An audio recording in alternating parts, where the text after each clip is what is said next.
Hi guys, I'm back with another cooking video. ఈ రోజు నేను మీకు పిజ్జా బేస్ ఎలా చేయాలో చూపిస్తున్నా. కావాల్సింది డ్రై ఈస్ట్. ఆన్లైన్ లో ఉంటది, మనకి బయట సూపర్ మార్కెట్స్ లో కూడా ఉంటది. ఆ డ్రై ఈస్ట్ ఉంటేనే మనకి పిజ్జా మంచిగా వస్తుంది. ఫస్ట్ 1 టేబుల్ స్పూన్ ఈస్ట్ తీసుకొని దాంట్లో 1 టేబుల్ స్పూన్ షుగర్ వేసుకున్నా. తర్వాత 1/2 టేబుల్ స్పూన్ మైదా వేసుకోవాలి. ఈ 3 ఇంగ్రీడియంట్స్ మిక్స్ చేసుకున్న తర్వాత మనం వామ్ వాటర్ వేసుకోవాలి దీంట్లోకి. మరి హాట్ వాటర్ వేసుకుంటే ఈస్ట్ అనేది యాక్టివేట్ కాదు. యాక్టివేట్ అంటే పొంగటం, అంటే పులగటం అన్నమాట.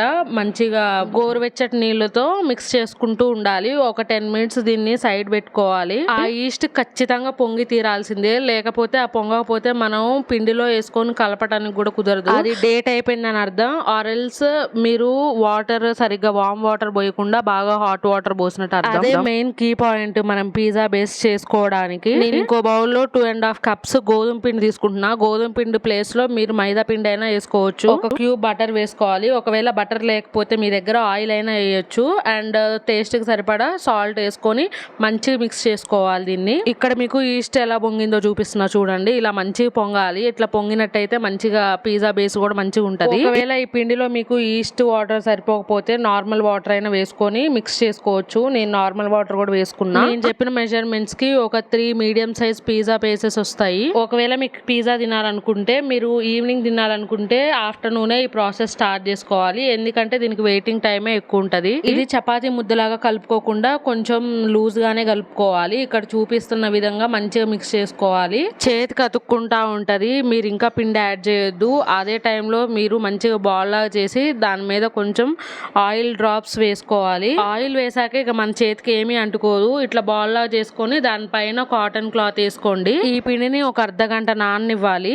ఆ పిండి 30 మినిట్స్ నానిన తర్వాత మనం కలుపుకున్న దానికంటే 2 రెట్లు ఎక్కువ కనిపిస్తుంది. డబల్ సైజ్ అవుతుంది మనకి పిండి. ఎందుకంటే ఈస్ట్ వేసుకున్నాం కాబట్టి ఈస్ట్ అనేది పొంగుతుంది. ఈస్ట్ ఖచ్చితంగా వాడాల్సిందే మనం పిజ్జా బేస్ లోకి. ఈ పిండిని చాలా సేపు కలుపుకుంటూ ఉండాలి. ఇట్లా ప్రెస్ చేయాలి మనము. ఒక 10 మినిట్స్ అయినా చేస్తూ ఉండాలి ఈ ప్రాసెస్. నేను ఈ క్లిప్పింగ్ ఒక్కటే నేను 7x స్పీడ్ లో పెట్టా. అంటే 10 మినిట్స్ వీడియో షూట్ చేసుకున్నాను నేను దీనికి కూడా. ఎందుకంటే నేను ఎలా కలుపుతున్నానో మీకు ఆ ప్రాసెస్ మొత్తం చూపించాలని చెప్పేసి నేను ఇంత స్పీడ్ లో పెట్టా. అండ్ దీన్ని కట్ చేయాలని కూడా అనుకోలేదు నేను. మనం ఎంతసేపు ఆ పామ్ తోనే ఇట్లా ప్రెస్ చేస్తూ ఉండాలి.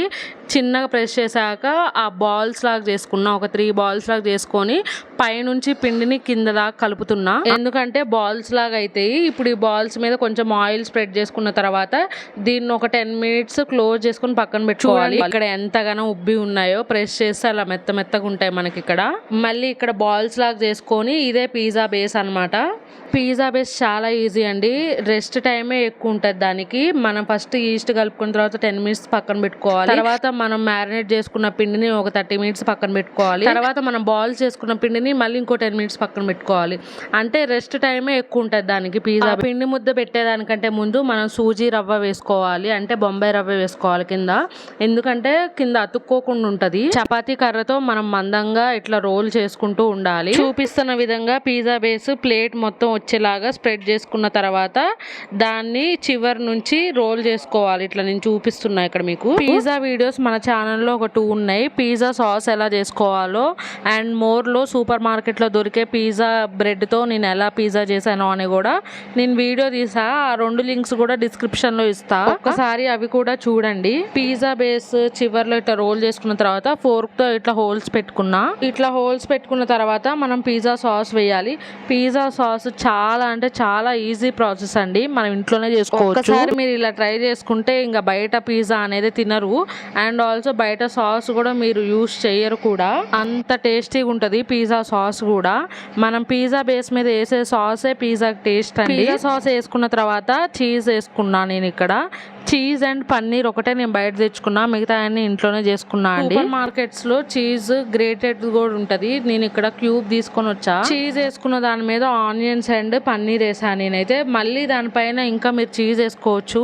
నేను ఆల్రెడీ కింద వేసుకున్నా కాబట్టి నేను ఇంకా చీజ్ ఏం వేయలేదు ఎక్కువ. ఈ పిజ్జా నేను ఓవెన్ లో చేయట్లేదండి. ఎందుకంటే అందరి దగ్గర ఓవెన్స్ అవైలబుల్ ఉండవు కాబట్టి నేను ఈ స్టవ్ మీద చేస్తున్నా. ఈ పిజ్జా రెడీ అయ్యే లోపు మనం స్టవ్ మీద ఇట్లా ప్యాన్ పెట్టుకొని ఇట్లా లిడ్ ఉన్నది పెట్టుకోవాలండి. హై ఫ్లేమ్ లో ఒక 10 మినిట్స్ పెట్టి వదిలేయాలి. తర్వాత పిజ్జా బేస్ తీసుకొచ్చి దాంట్లో పెట్టి లో ఫ్లేమ్ లో పెట్టుకొని చేసుకోవాలి ఈ ప్రాసెస్ మొత్తం, లేకపోతే పిజ్జా బేస్ మొత్తం మాడిపోతుంది. మిడిల్ లో మనం ఒక్కొక్కసారి చెక్ చేసుకుంటూ ఉండాలి. మనకి పిజ్జా అయిందని ఎలా తెలుస్తుంది అంటే చీజ్ మొత్తం మెల్ట్ అవుతుంది అండ్ ఈ చివర్లో మొత్తం బ్రౌన్ కలర్ లో అయిపోతుంది అండి. 10 మినిట్స్ లో ఎమ్మి పిజ్జా రెడీ అయిపోయింది. దీనికి కావాల్సిన మెయిన్ ఇంగ్రీడియంట్ ఈస్ట్ అండి. అందరి దగ్గర దొరకకపోవచ్చు ఈస్ట్ అనేది.